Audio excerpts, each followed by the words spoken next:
Okay, so the Mors Kochanski pot is boiling. It kind of boiled over just a little bit and put a little bit of itself out. I removed a little bit of water to kind of prevent this, but even that is not, that's the beginning of a boil. It's not like a super steady boil, so I'm gonna let it roll just a little bit more.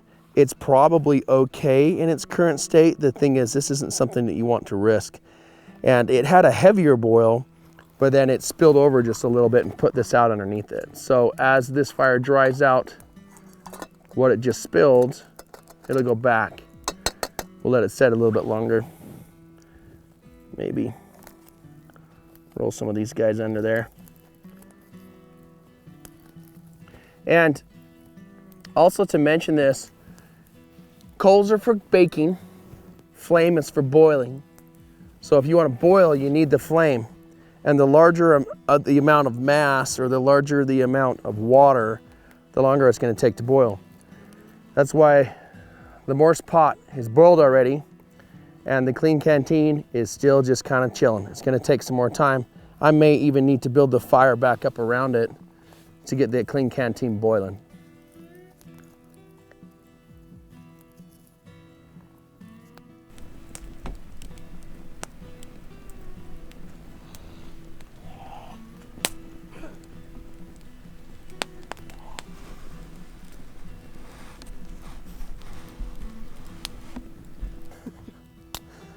So this is obviously what it looks like when it's boiling. Now it's boiling enough that it's picked up that lid. And again, you just watched it boil up and dump a little bit of water. But that's what a full boil looks like. And I am comfortable with the fact that 100% of the water contained inside of this pot is palatable or drinkable. Now, also to mention, here goes the other one starting to boil as well. If you start your fire out with the rock in the bottom, the rock's gonna start out hot and you're gonna get the boil faster. The hanging pot is always gonna be a faster boil. But it's good to see the two compared side to side. And now you can see the difference between just stuff bubbling and a full legit boil. So both of these have boiled, which tells me everything in them is dead. So now I'm gonna be quick about pulling it off. There is another technique that I'm gonna mention. If you don't have a bandana, you can grab two sticks and hold them on the left side and the right side and grab your pot like that to take it off. But when you have a bandana, it's just easy. Just pop it off your head or your neck or wherever you're holding it. I gotta put some of the flame out before I reach my hand down there though.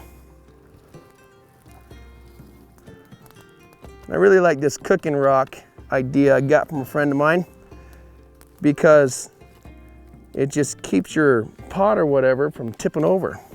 Now, obviously can't drink boiled water or boiling water. So what I'm gonna wanna do is find a spot on the ground, maybe wet ground, to set this on so that it will cool off faster. And that technique right there is worth its weight in gold, because people struggle with, how do I deal with something that's slick to pull it off? Well, you just use a bandana, use a piece of cloth or whatever. And again, make sure it's not wet before you use it, because you don't want to flash steam yourself. Now this guy's done, it's boiled a couple times. I mean, I could even put it on the rock, check it however I want. But once both of these are done, completely boiled, take them and put them on the ground and let it cool off. Another thing that I like to do is, if I'm just using the clean canteen, I will boil with the stew, meaning I've got pine needles for vitamin C, I've got dandelions, purslane, whatever I find. I'll try to drink all of the stew and all of the parts so that I get vitamins. Then I will reboil again and leave it in the creek to let it get cold.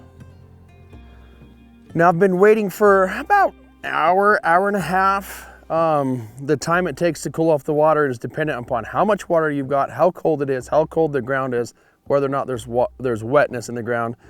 So I'll just tell you where we're at. Now it's still slightly steaming.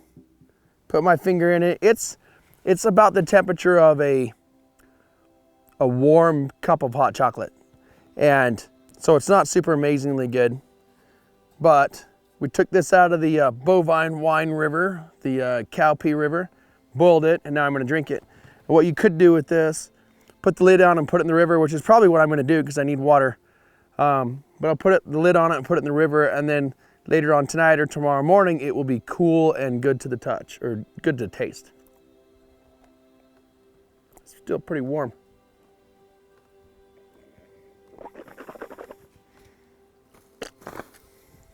It tastes actually pretty good.